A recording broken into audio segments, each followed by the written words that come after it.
Hello guys! For today video ay gagawa tayo ng macaroni pasta at ayan ang ating mga gagamitin. Ayan ang ating mga ilalahok sa ating lulutuing pasta. Of course, hindi mawawala ang ating pasta sauce. Yan, ang ating pasta sauce. Ang pangpalasa at ang bagdunis. So, ayan guys, green pepper. Green bell pepper, yellow bell pepper, and then red bell pepper at ang ating tomato paste.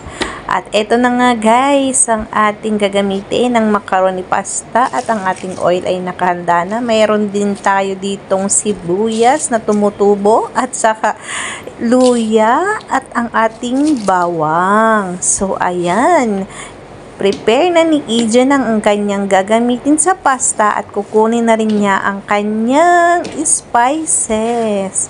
Andyan ang paminta, andyan ang cumin, salt, and ano na to, mix na siya yung isa. At itong ating turmeric. So, turmeric yan. Ang parindala for food yan. Nakagan mix, ano na yun, spices na siya. Ayan ang ating mga spices. Napaka-easy lang nitong gawin, guys. Ayan, nagpakulo na si Eden Vlog ng tubig. At ang macaroni nga pala, guys, ang pasta is hinuhugasan ko talaga kasi minsan di natin alam ay may nakatago dyan sa butas-butas na yan. O hindi mo alam, minsan may itim-itim, ganyan. Kaya mas okay na hugasan mo muna ang macaroni.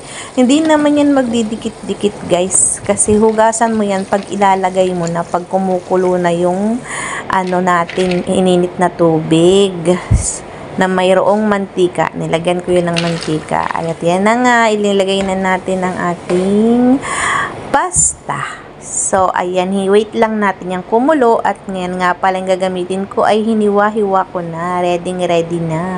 May sili, mayroong kamatis, sibuyas, luya, at ang bawang. Ay, nabaligtad pa nga yata. Nauna yung bawang sa, bawang nga sa luya. At ayan guys, sinimulan ko ng mag-gisa.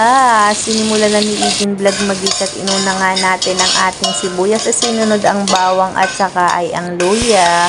At ayan na nga guys, sinunod na rin natin ang kamatis at ang sili at ang isang lemon aswad.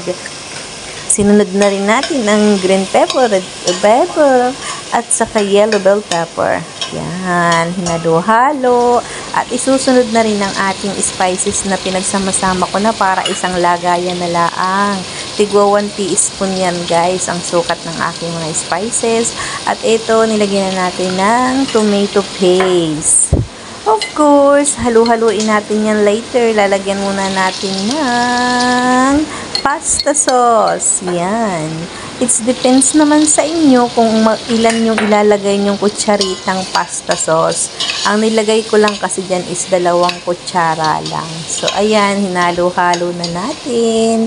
At isusunod naman natin ay ang water. Ang water na ginamit ko lang is 2 cups of water. Yan. So, ayan guys, halu-haluin at hintayin lang natin yang kumulo. At pagkakulo niyan ay lalagay na natin ang ating nilagang pasta.